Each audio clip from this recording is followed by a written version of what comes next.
decision she made to ensure she was making an impact regionally on the continent. Born in Milwaukee, Wisconsin, Crystal was raised by her parents in the inner city. She attended the University of Wisconsin, Madison, where she graduated with a Bachelor of Arts in Social Welfare and Bachelor of Arts in Legal Studies. She also received minor certificates in Women's Studies, and African Studies. On campus, she was known as a local activist and a leader among students as the president of the Black Students Union. Setting her sights on having an international career and combining her passion for activism, law school was her next step. She attended the University of the District of Columbia, David A. Clark School of Law in Washington, D.C. While pursuing a Juris Doctor, she held the post of Director of International Relations for the National Black Law Students Association.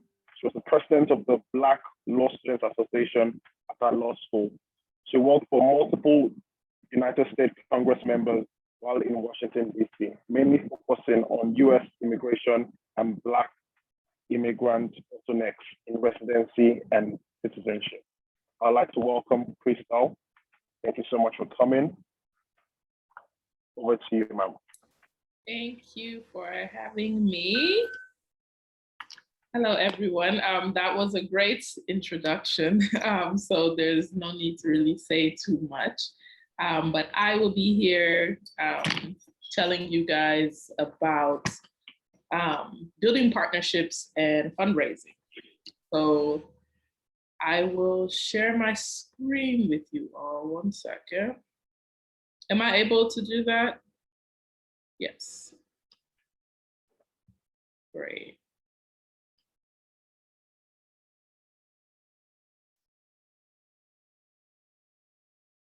Can everyone see my screen? Just put a thumbs up for me if you can.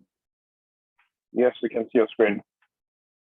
Perfect. So yeah, so this is going to be an interactive session. I'm all about speaking with you and making sure that I'm answering your questions exactly how you want it answered. I'm trying to,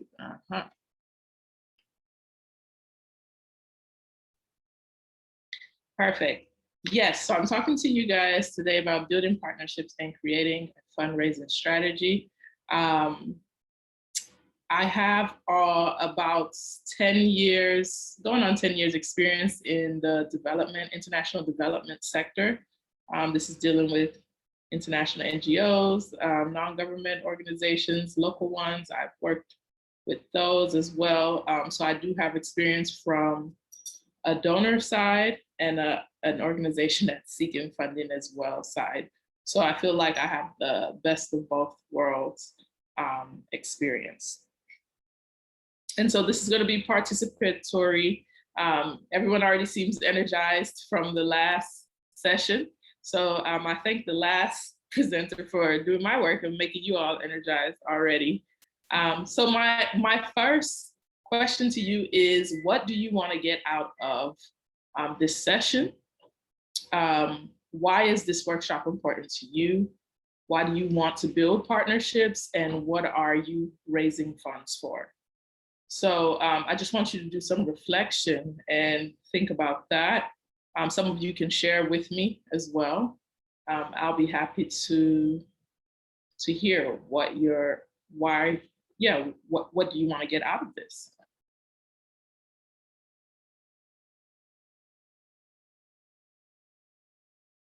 I can call on people too, like in school. Okay, go ahead. I see Nishando Abel. Nishando, sorry, am I pronouncing it? Sorry, Nishidano Abel. Nishidano Abel. Yes, good afternoon. Good afternoon. It's so important. Hello, are you able to get me? Yep. Yeah, go ahead. We can hear you. We can hear you. We can hear you. Go ahead. Okay. Thank you so much. It's so important to build the a partnership because we are building the company, or we are building an NGO. Since you also have some hiccups here and there, and therefore to cover up those hiccups, you need someone else who has also the other strength, so that when you combine the two, you'll be able to do the objectives that you are putting up. Okay, thank you. Thank you. So you want to get over some hiccups and make sure that basically you're able to continue with the work that you're doing without letting those hiccups stop you. So I see Andrew Musembi. I'll just take one more after Andrew. Andrew Musembi. Hello. Hi, Andrew. Hi. Can you hear me? Yep. So one of the reasons why why this workshop is important to me is because I believe that I do subscribe to the ideologies, those people who say that knowledge is power, and knowledge is rare, and it is very expensive. And in this platform, I am privileged because you are offering it for free. So I want to be educated. They say that in the 21st century, anybody who wants to go far must be willing to unlearn, relearn, and learn. So there are things that I know about fundraising. Maybe I was taught wrongly. I want to unlearn. I also want to learn new things. And I believe that way I will be in a position to grow. Then as to building partnership, I believe people approach things differently and people think differently. So when you build partnership with other people, you can be in a position to borrow ideologies from them, and you can be in a position to grow. And the funding part is that the funds that I need is to expand, basically to expand my operations, to expand my operation and create more impact. Thank you. Thank you so much for sharing. And last person, Binti. I saw Binti. You had your hand raised.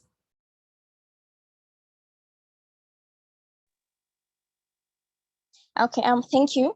Well, for me, I think it's because I believe that we exist in an ecosystem, and whatever business or whatever enterprise you try to establish, it has to exist in a certain ecosystem.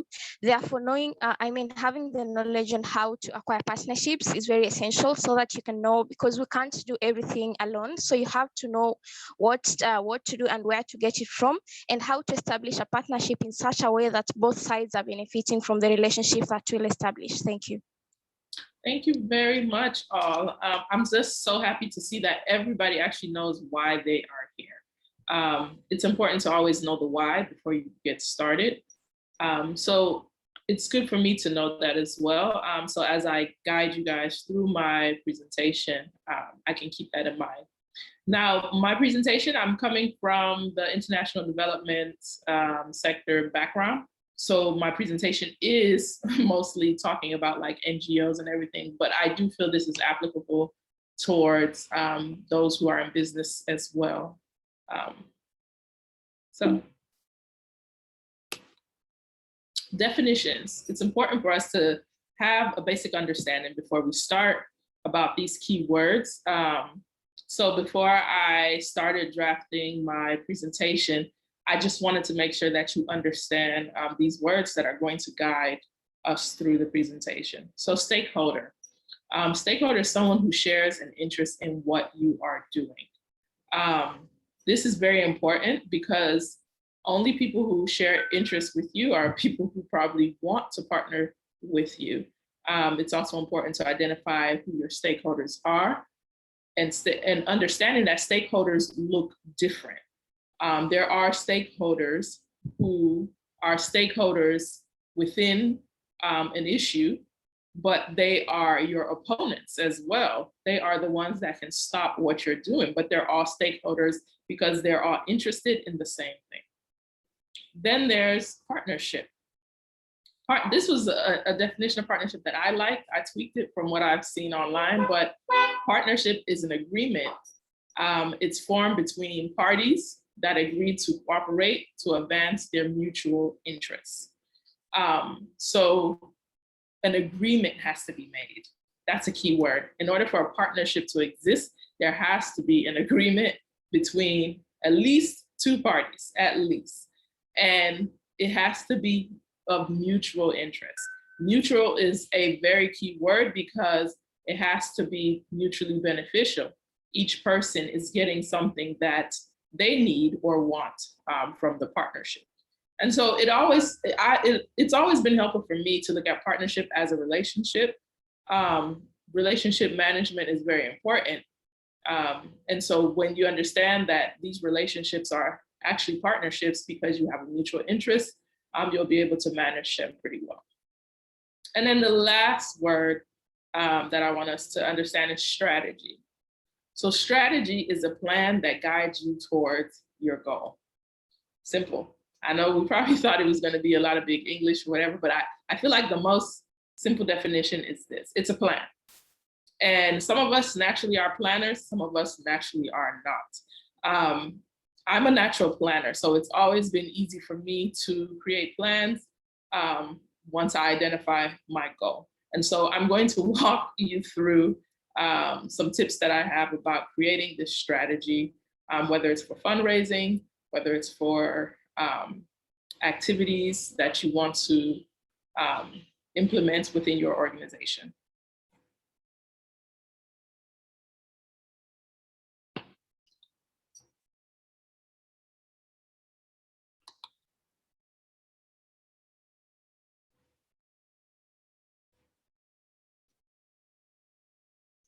Okay, so the whole point of this is either they want to partner with you or they don't.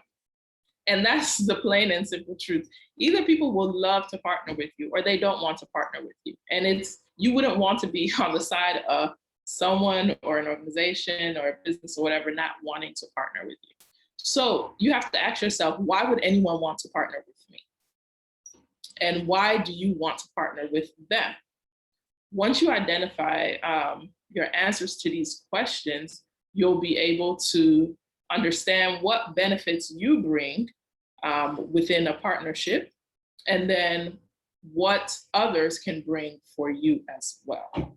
It's really important, like I said, partnerships should be equally beneficial. A lot of times people ruin future partnerships because it's not equally beneficial and it's one-sided. So don't partner with someone just because. You know, I know a lot of us get fascinated with the idea of these big companies or organizations, like we just want to partner with them and we don't care what the partnership is about. That can be absolutely toxic for you and what you stand for, what your organization stands for. So it's not just because, it has to be for the right reasons, which is a mutual interest. So a reflection that I do while I'm thinking of what partnerships I want to build, I ask myself these questions. So have you guys ever thought of these questions? Like when you have a list of partners that you're thinking can help you, have you taken the time to do this assessment and ask yourself, you know, why do I want to partner with this organization or person, and why would they want to partner with me?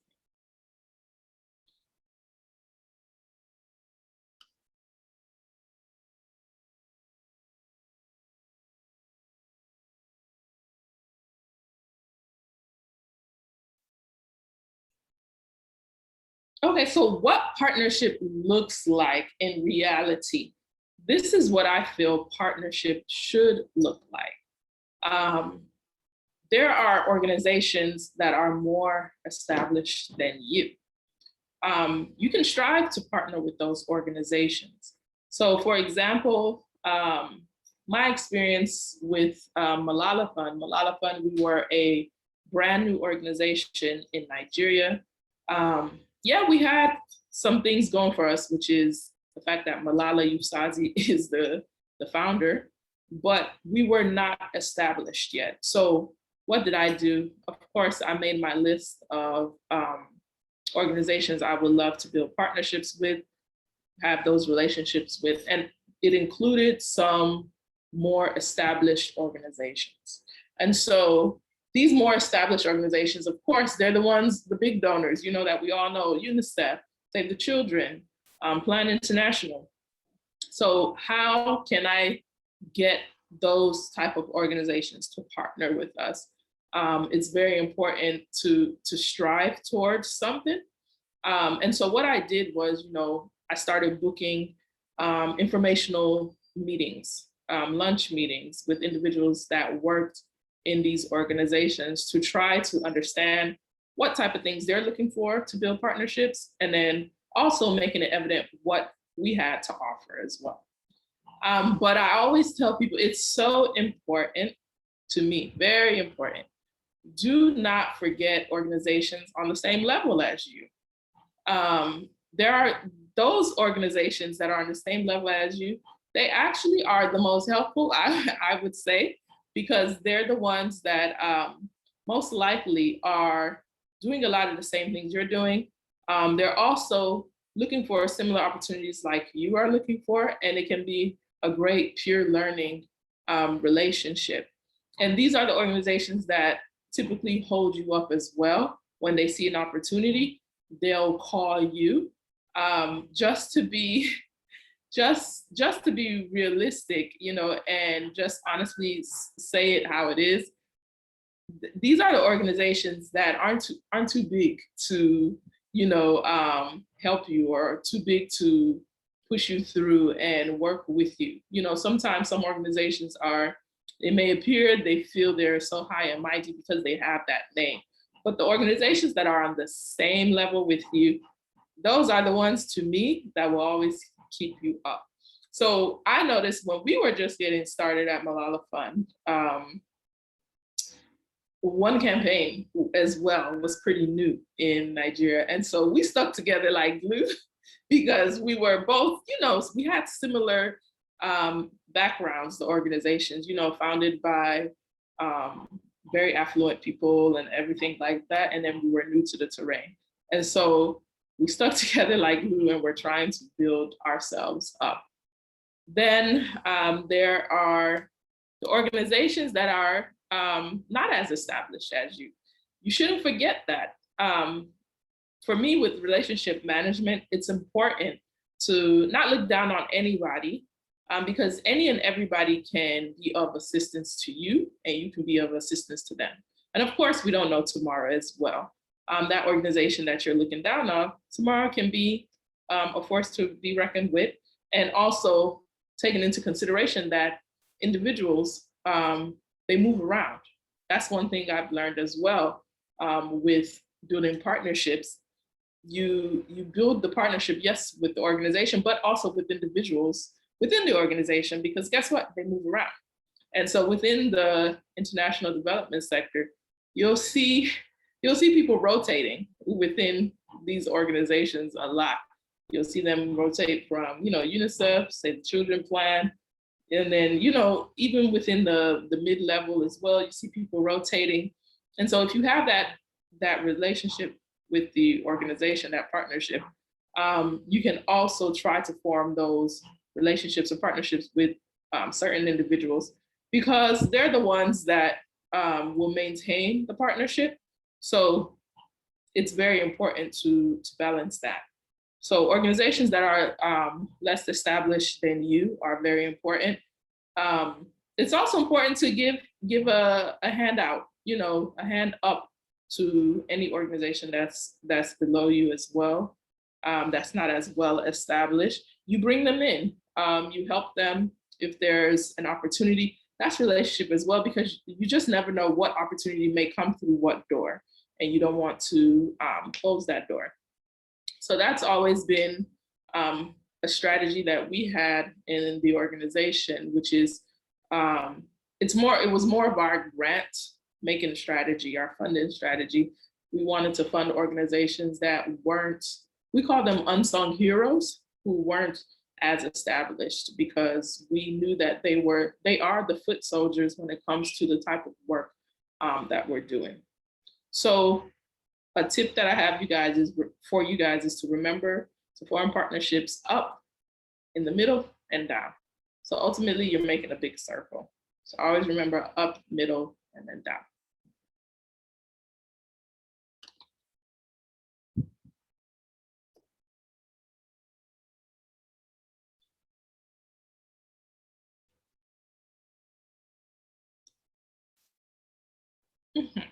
So it's all a strategy. That's ultimately what it is that I'm talking about. It's all a strategy that you're developing. I always tell people that within a strategy, there's micro strategies within it. But there's an overarching strategy that always leads you and guides you. I do strongly suggest in having a strategy for building partnerships, because it's very important. It guides you, it leads you, and some of these things you see on my screen right now, this is what a strategy helps you do.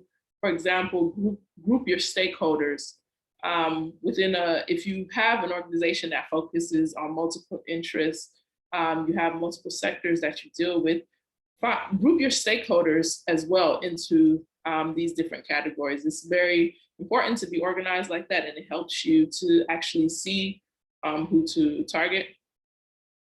It's also important within your strategy.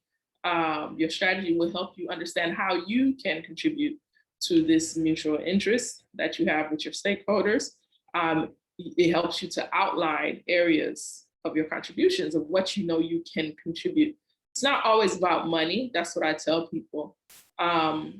We've been able to build a coalition of over 30 plus organizations that we work with, trying to pursue policy reform within basic education. Most of the organizations that are part of coalition, they don't contribute money, which is fine, but they contribute in so many different ways. A lot of them youth-led organizations, so they have access to so many youth. And that's crucial for when we have, different campaigns and movement building activities that we want to do. Some other organizations have strong social media presence. So anytime they post something, it basically goes viral. That's an asset and a contribution that we've definitely appreciated. Other organizations, they're in almost every state in the country. That's very vital to what we've been doing, and it's been a helpful contribution because they're able to get the word out to so many states in a way that we aren't able to do. So a strategy helps you outline your contributions as well. And then know your opposition. So when I was talking about stakeholders earlier, you have to understand that your opposition is a stakeholder as well. Your opposition is someone or something or an organization or an entity that is working against what you're working towards. You guys both have mutual interests, but you're working on different sides of the spectrum. So let me think of a good example of that. We've been working for example, the Universal Basic Education Act Amendment. We've been wanting to get that amended to include 12 years versus the 9 years. So we want senior secondary school to be included in that. Now, there's a bunch, so many people, other stakeholders, organizations, even governments that are on our side and want to see this happen. But then we have to identify who are the people opposing this thing? Who's the opposition? What is the opposition? And it's good to know, because once we identify who our opposition was, we understood their reasons for why they were opposing this. So we had some opposition from the Ministry of Education, surprisingly, right? And they were opposing it because they felt their reason has something to do with funding and the UBEC commission, a reason within that. And so we were able to understand what their reasons were. And then we identified other entities that were opposition for us as well. And we were able to bring them together and have a meeting, a dialogue about everyone's stance and try to come to an agreement. So know your opposition doesn't mean that you're defeated. No, it just means you know what the other person's interests are within this sphere. So it also helps you identify ways that you probably can meet with them and try to come to a mutual understanding and potentially turn them to be, on your side. Gaining trust is very important. So I feel like when you're creating a strategy, it helps you stay consistent. And that's one of the words, but staying consistent is really important because it helps people gain your trust and you gain their trust. Have not changing with the wind, having a consistent message, being consistent with your character, your actions within the partnership as well. So these are just some of the things that a strategy can help you identify. And I think they're important to have a long-lasting partnership with organizations. So what it's not. So your strategy is not your mission. It is not your mission statement. It is not your vision either. Yes, you need to have a mission and a vision for your organization because that will help you with developing your strategy. But your strategy, no. So if you say your mission is to help all children not to avoid hunger and starvation. Let's say that's your vision, and then your mission is you do this by going into communities and having food drives or something like that. That's exactly what you want to do, yes. But then how do you do it? That's the strategy. So the strategy is the how. What you're doing, and that's the mission and the vision. How you're going to do it, that is your strategy. For me, when I first started, working on strategies and developing it, I won't lie, like it's something that I've noticed so many professionals in this sector are not good at because it takes time.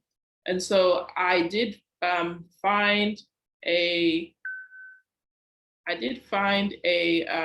template that is very helpful. I feel like templates always help people, at least in the beginning, so that you'll be able to organize your thoughts and do the proper research. So I'm sure the team here would Impact Toolbox. I probably can share this link with you guys for those who are interested. But this is a template that I feel, it's basic enough to help and guide you with developing what a strategy should look like. So just remember that your strategy is the how. Yes, your mission and your vision is very important. That's what will guide you to create your strategy. And this picture in the background, I just put it there because it was from 2011, I think, when I was visiting Nigeria before I moved here. So no special reason.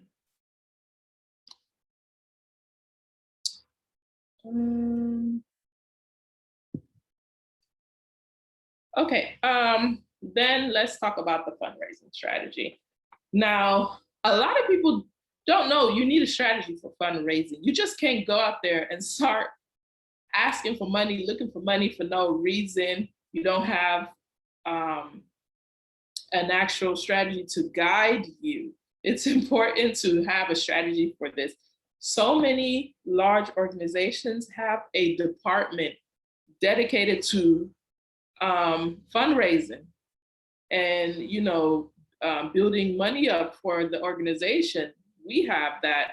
If you look at so many large organizations, they have that. They have a department just for that. So that should tell you how important it is to have a fundraising strategy and how much of your resources you should pump into it, because it's going to take resources, whether it's human resources, whether it's also financial resources as well. But you need to dedicate time, effort into creating a fundraising strategy. So the template, which walks you through a strategy for like program design and everything, that can be used for literally anything.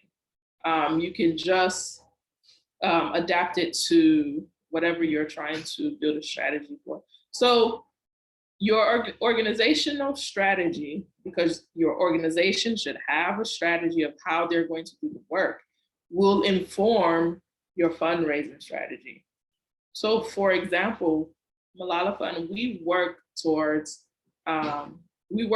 for girls' education, like that's our focus, girl-child education.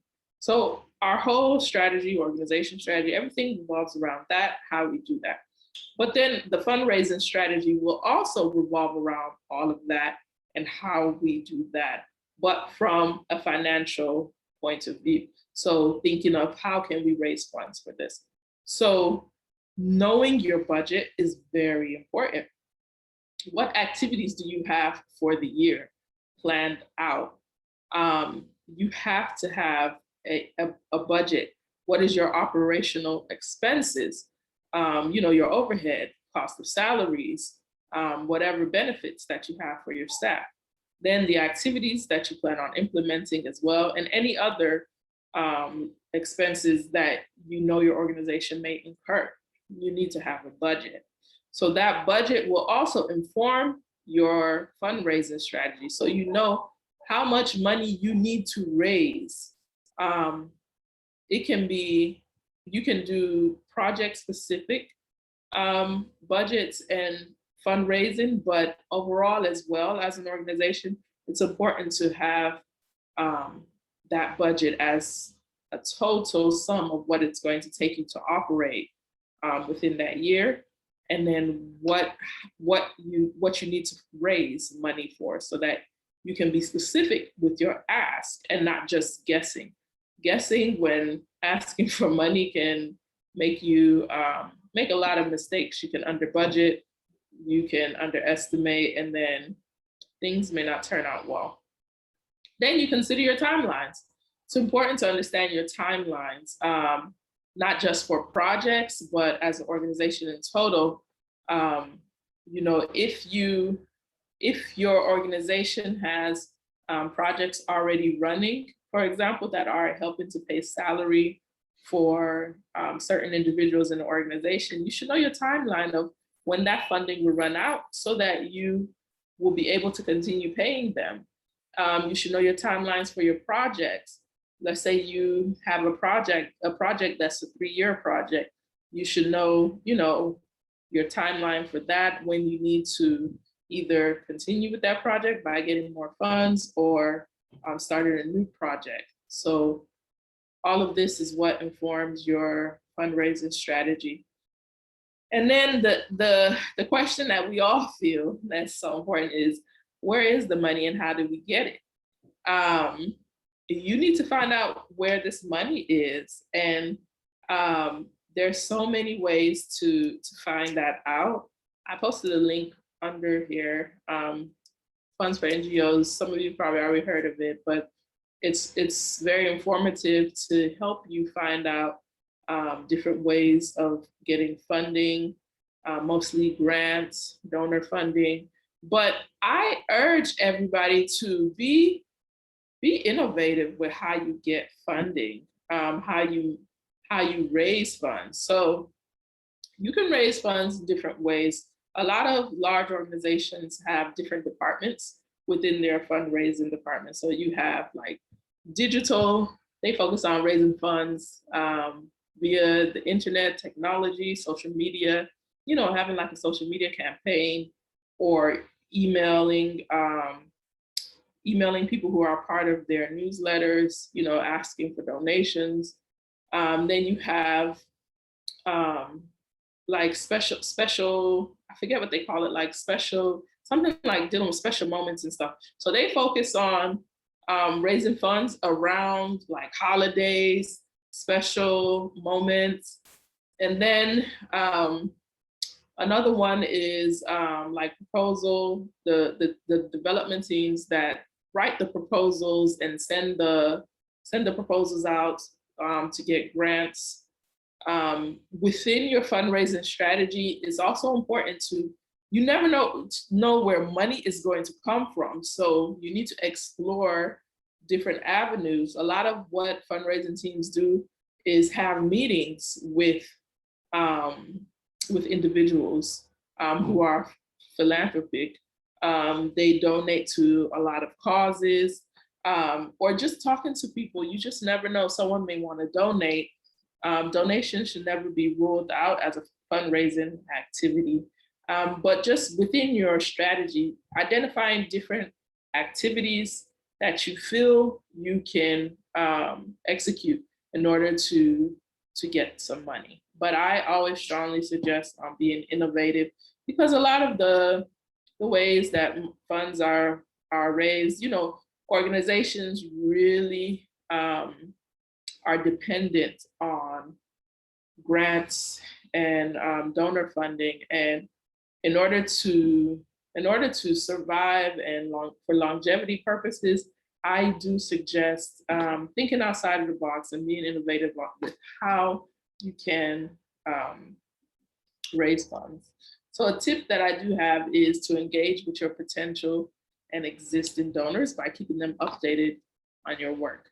I've been on the grant making side of things as a funder. And so I would say maybe like 70% of funding that I invited organizations to apply for came from organizations that just updated me about their work constantly. Like, even though we didn't have any funding available, they put me on their newsletter, or they would just send an email every now and then to tell me about their work. And it actually works because we're all human beings. They stay at the forefront of my mind. So when something came up that I knew was within their capacity and we have funding for it, I would always reach out to them to let them know, like, hey, we have this funding opportunity. And then for your existing donors, those of you who have been successful with getting donor funding or grants or any type of funding, don't forget that your existing donors can turn into your like long-term donors as well. So they are very important. Let them know about things you do outside of what they're funding. Have these informational meetings and just tell them about it. There's one organization that we worked with. I only knew them as a youth organization, but then they were telling me about their other projects, like with the media, working with journalists and everything. And that piqued our interest. I took it back and I told the team, like, oh, look, this organization actually does this as well. And it turned into more funding for a different project. So always communicate and let them know what you're doing, just update. So that's a tip.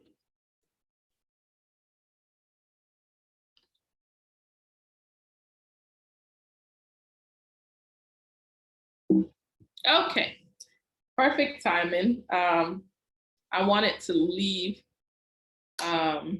like about 15 minutes for questions and answers. I really want to answer your questions specifically. I hope it was helpful what I went through, but yes, anyone who has questions, even contributions, because we all can learn from each other, like from your experiences as well. I'm happy to do that. So I see Mayata Paula Thomas. Mayata Paula Thomas. You have your hand. Hello, Crystal. Thank you so much for that wonderful presentation. My name is Miata Paula Thomas, and I'm from Sierra Leone. So I have a question about partnerships. You know, sometimes you just want to share your ideas with people who could help to make it better and bigger. But what would you say? How can I prevent my idea from being hijacked, sort of, from me? Because sometimes you do share your ideas, and big organizations adopt them and they implement them. And so you are either left in a secondary role, or they overshadow you sometimes. So what do you do to prevent this from happening? Yeah, that's a great question, honestly. And I would say a lot of that I've learned from experience, and not good experience. People do hijack your ideas and everything, and it's unfortunate. But that's why I say, for me, building partnerships is not just with the organization or the entity, but it's also with individuals as well. There are individual relationships within these organizations that can take you further. And having individuals that you've gained their trust and they've gained your trust, like I said, it's very important. You can share those ideas with. But also, because I am a lawyer, I will always say, take the actual legal steps to protect your ideas as much as you can. I know it's expensive, but we cannot rely upon blanket trust that an individual won't take, or an organization won't take your idea. An example of something just a bit similar, it's not the same like someone taking our idea, but someone took advantage, an organization, a big organization at that, took advantage of our partnership one day, where the National Assembly, the parliament here in Nigeria, they gave us access to the House. They were having a retreat, so they gave us access. They only wanted us there, no one else. And so based on our relationship and partnerships with other larger organizations, they wanted us to broker, broker their participation into this retreat. And one of the organizations which we did do that got there and just started saying their own message outside of what we've all agreed we would say. So what do? That's why I tell people, relationship management as well is important as partnerships.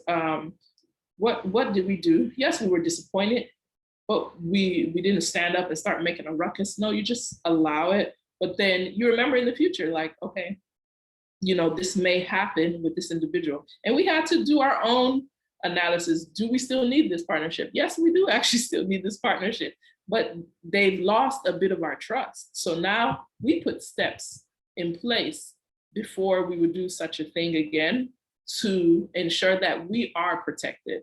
So you have to put steps in place to protect yourself, whether it's if you're going to sign like a non-disclosure agreement before you share an idea or something, just think of steps that can help protect you more.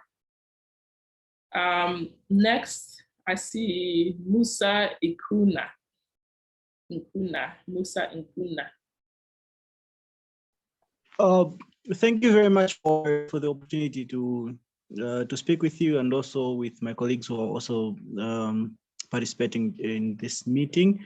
My question is on partnerships and also looking for funds for small organizations, particularly those of us who don't have a lot of experience. I found it very hard for us to mobilize funds when we have activities. So I just wanted your perspective on if it's a good idea to form some form of consortium with other small organizations of which some of them may also be unregistered. And then if you have an activity together, so you can look for funds as a consortium rather than individual organizations. Do you think that's a good idea? Or if it is, how best can we work around that? I think that's a great idea. That's exactly what I'm talking about when I say build partnerships with organizations that are on your level, the mid-level, because you guys are looking for the same thing. You guys have similar needs. And so if you come together, you can have more impact and be more resourceful as well. The only thing I would say with that is if you're coming together to have a joint partnership and funds are included, you really need to identify what roles each organization is going to play. And that includes like the report writing, who's going to receive funds, disperse funds, keep track of all of that. And so I do feel like that's a great idea. I've seen it happen in so many occasions. For me, maybe other large funders will tell you differently, but for me, I feel that whether you're registered or not, to me, it doesn't really matter. What matters is the trust that we can get by working together. You know, it's not easy sometimes to be registered, but is this a trustworthy initiative that this individual or organization has? The reason why I'm also okay with working with organizations that are not registered is because I believe in decolonial funding. And this means most of the organizations or most of the causes that are grassroots making the most difference with the individuals in the community are not registered anyway. So like Market Women, they're probably not a registered entity everywhere, but they're making a lot of impact where they are. So would I want to work with them? I surely would, you know? And so we need to think of these funding structures as donors and funders.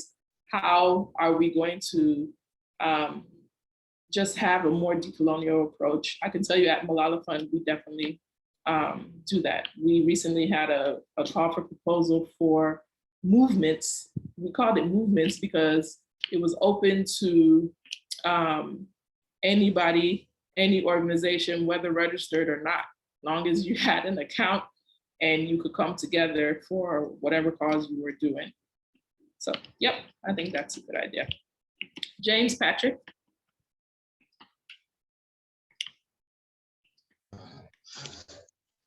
Good afternoon, everybody. It's a wonderful section, and I'm glad I'm here. I want to really thank our moderator for the insights.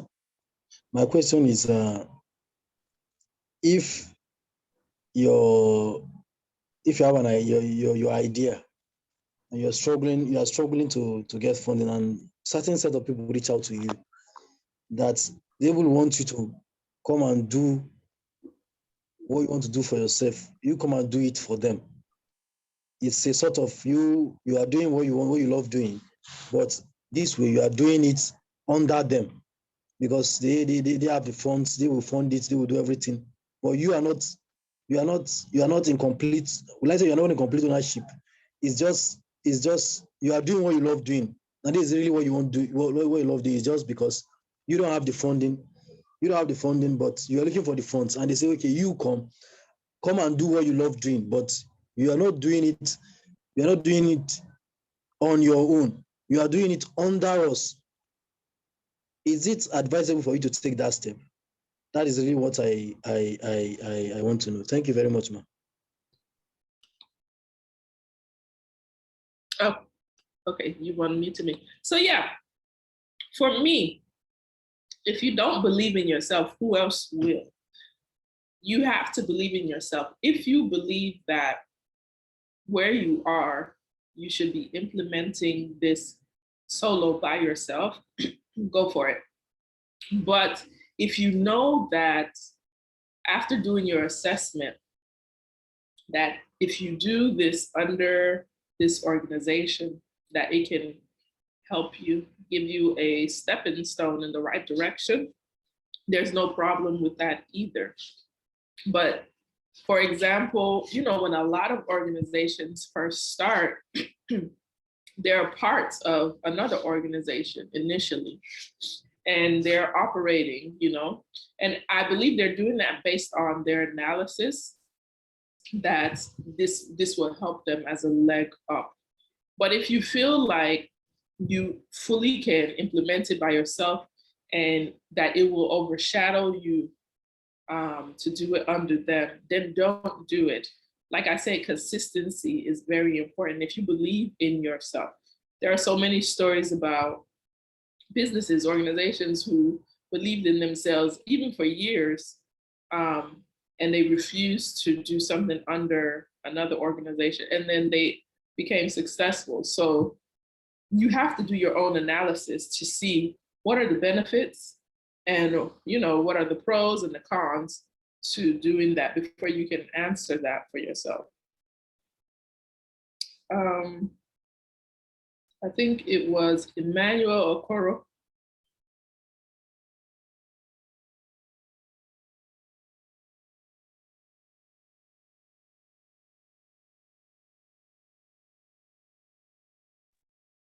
Emmanuel, please unmute. We can hear you.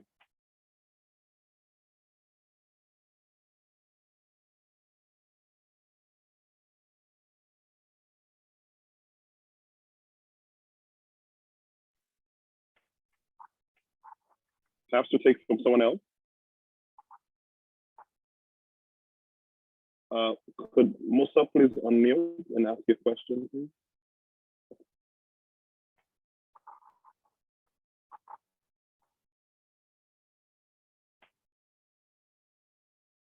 Or Deborah, or Gabriel. And this is going to be the last question. Hello. Hi, Deborah, fantastic. Okay, did you make your question very quick? And that's going to be the last question Crystal will have to take. Okay, I'm Deborah and I'm from Zambia. I just want to find out regarding the partnership, like how flexible, to what end can one become flexible with the partnership with other stakeholders?